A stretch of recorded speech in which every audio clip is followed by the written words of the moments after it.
Assalamualaikum warahmatullahi wabarakatuh. Halo teman-teman semua, apa kabarnya? Semoga sehat selalu. Mudah-mudahan yang lagi sakit atau kurang sehat diberi kesehatan, segera disembuhkan dari penyakitnya. Dan alhamdulillah kita balik lagi di sharing online-nya Smart Leader Trainer bersama Kak Randy Dermawan. Oke, terima kasih.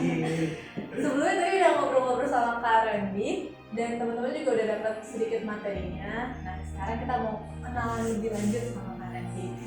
Sebelumnya aku mau kenalin Kak Randy ini motivator milenial.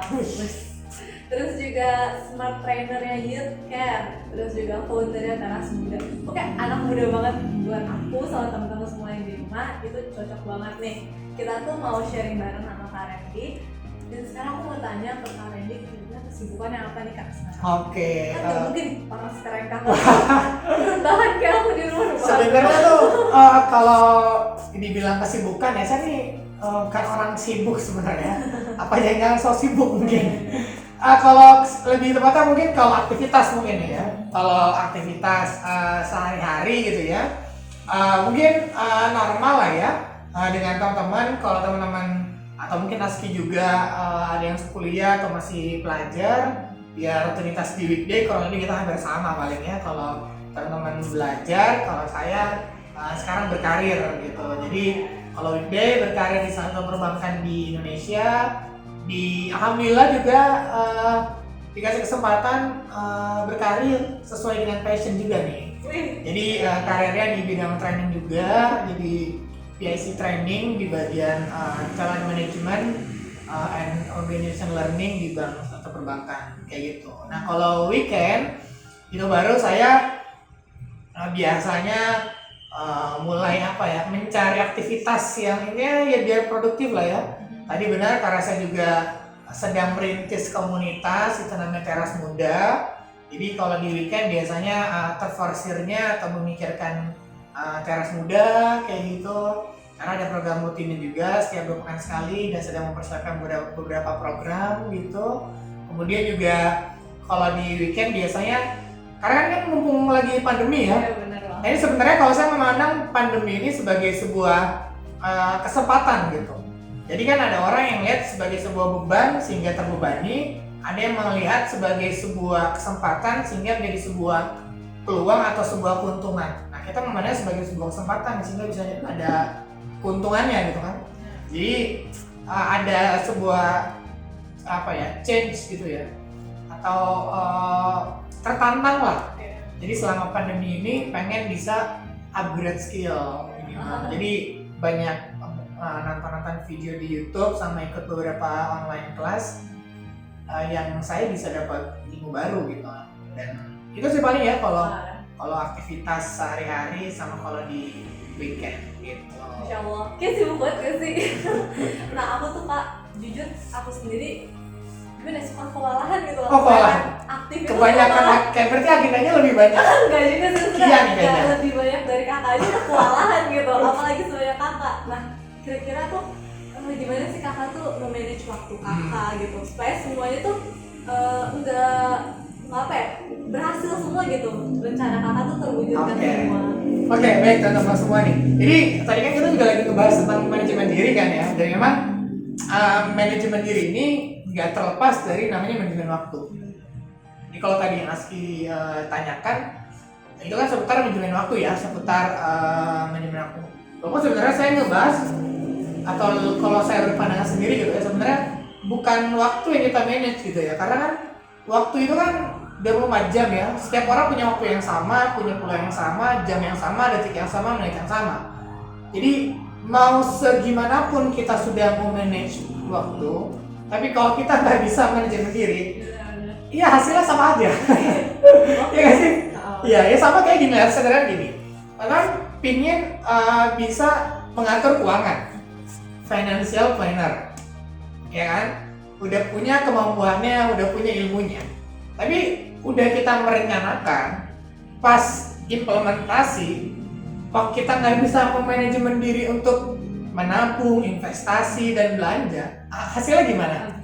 Ya sama aja kan. Nah jadi ini satu kesatuan. Jadi bahasanya manajemen diri ini menjadi sebuah basicnya. Makanya ini pas banget nih materinya. Manajemen diri ini basicnya kemudian manajemen waktu dan manajemen yang lainnya itu sebagai ilmu penunjangnya, sebagai ilmunya gitu. Jadi semuanya depends on you gitu ya, tergantung diri kita. Nah pertanyaannya gimana caranya kita bisa memanage waktu kita gitu ya. Jadi gini Kia, kalau saya lebih suka bicara tentang perbandingan antara sibuk sama produktif. Jadi ada orang yang sibuk, ada orang yang produktif gitu ya. Kalau menurut Kia dulu nih ya, kalau Kia pribadi mungkin secara singkat ada bedanya nggak sibuk sama produktif misalnya? Kalau sibuk belum tentu menghasilkan gitu nggak sih? Oh, Kalau iya. produktif tuh dia pasti menghasilkan Hasilkan ya? sesuatu. Iya benar banget. Jadi sebenarnya saya lebih suka menggunakan kata produktif. Jadi saya jujur, aduh sibuk luran ya. Saya nggak sibuk sebenarnya, karena kalau sibuk konotasinya kayaknya banyak agenda tapi belum tentu benar, belum tentu menghasilkan buat diri kita. Tapi kalau produktif, itu insya Allah akan ada impact buat diri kitanya. Jadi teman-teman, mau jadi orang sibuk atau jadi orang produktif?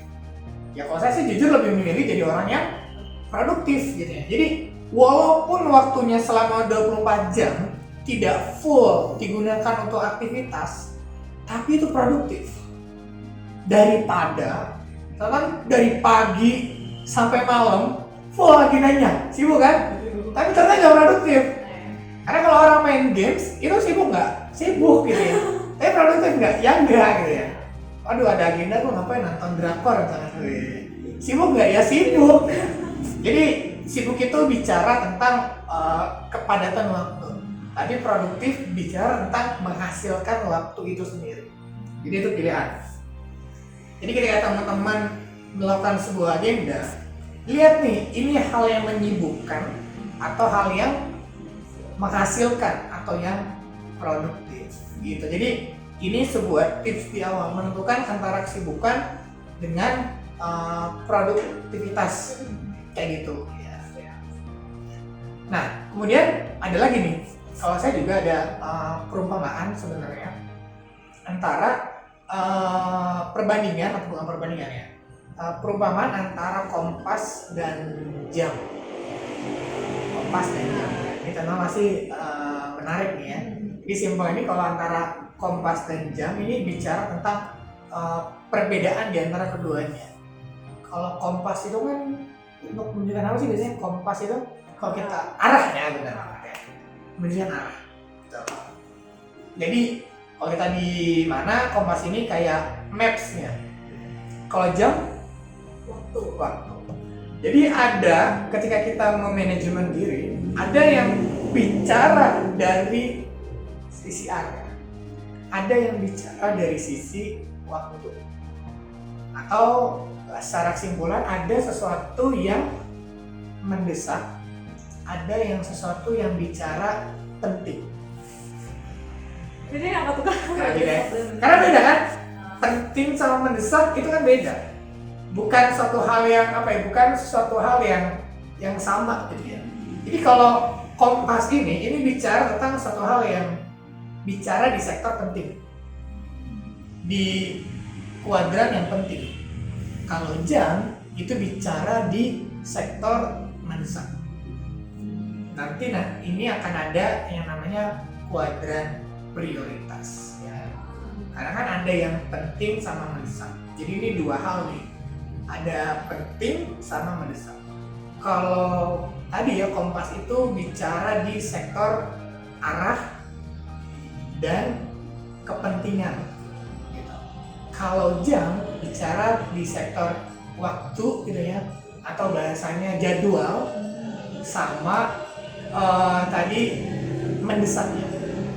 Nanti dari sini baru kita akan punya 4 kuadran ya. Oh, 4. Ya, ini kuadran prioritas. Karena ketika kita ingin memanajemen waktu atau bahasanya memanajemen diri ya, karena kan manajemen waktu kembali ke diri sendiri gitu kan. Ini hanya ilmunya aja gitu. Nah, ini ada 4 nanti kuadran ya. Ada yang kuadran penting dan mendesak. Jadi itu tuh penting untuk goals kita ke depan, untuk visi kita ke depan. Tapi itu nggak terlalu mendesak, tapi itu mendesak jadi penting dan mendesak. Jadi udah itu sangat berpengaruh terhadap arah perjalanan hidup kita, dan itu juga mendesak. Ada juga yang kedua, itu kuadran yang penting tapi nggak mendesak.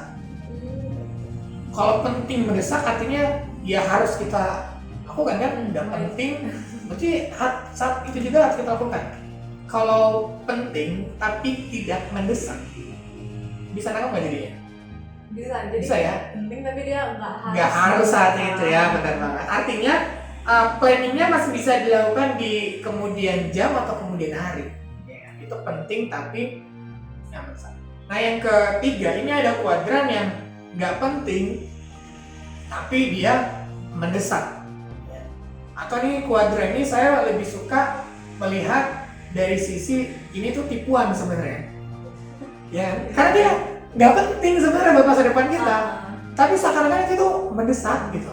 Kayak apa ya? Ya mungkin bagi sebagian orang main games itu mendesak gitu. Kayak nggak penting ya. Jadi ini tuh segmennya tipuan sebenarnya. Dia mendesak tapi nggak penting sebenarnya. Maksudnya nggak penting buat arah kita tadi kan. Nah yang terakhir ini tidak penting dan tidak mendesak. Ini nggak guna sama sekali. Ini namanya pemborosan atau pembodohan kalau dilakukan berarti kan. Jadi kalau di kesimpulan ada 4 kuadran. Penting dan mendesak. Ini jadi sebuah kebutuhan buat kita. Kemudian yang kedua ini penting tapi tidak mendesak. Ini menunjukkan sebuah efektivitas dalam hidup kita. Jadi kita mampu memanage waktu gitu kan, karena itu tuh penting tapi nggak mendesak banget. Jadi kita bisa ngatur itu kan. Yang ketiga tadi nggak penting tapi mendesak. Nah ini kuadran tipuan sebenarnya tadi ya.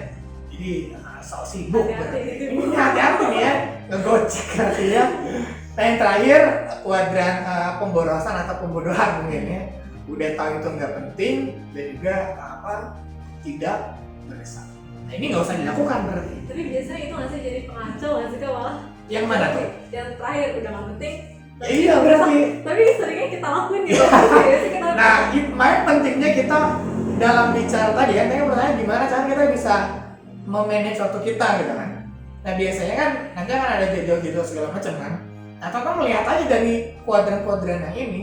Jadi jangan sampai teman-teman menempatkan jadwal dalam kesehariannya itu di luar dari kuadran yang ini nih. Yang bagus itu kuadran yang mana? Yang kuadran yang 1 dan 2 tadi, yang kebutuhan dan efektivitas. Tapi kuadran 3 dan 4 sebenarnya ini dikurangi ya. Bahkan kuadran 4 kalau perlu ditinggalkan, nggak usah dilakukan. Jadi porsi tentang gimana sih cara kita memanage waktu kita gitu ya. Ya pahami bahwa tadi antara sibuk dan produktif. Kemudian yang kedua ada bukan teori lah ya, perbandingan antara kompas dan jam. Yang mana kalau kompas itu menunjukkan arah, artinya kita mau kemana, tujuannya itu apa. Jadi kalau kita melakukan sesuatu itu kan, kalau di pembahasan sebelumnya tadi, jangan sampai kita ngelakuin sesuatu itu nggak sesuai dengan arah yang kita tuju. Artinya ngapain? Ya merugi lah gitu. Kita ngelakuin tapi itu nggak ada gunanya buat masa depan kita. Ya kan bicara filosofi kompas. Kalau jam bicara tentang jadwal rundown-nya ya kan, kayak schedule setiap hari gitu kan.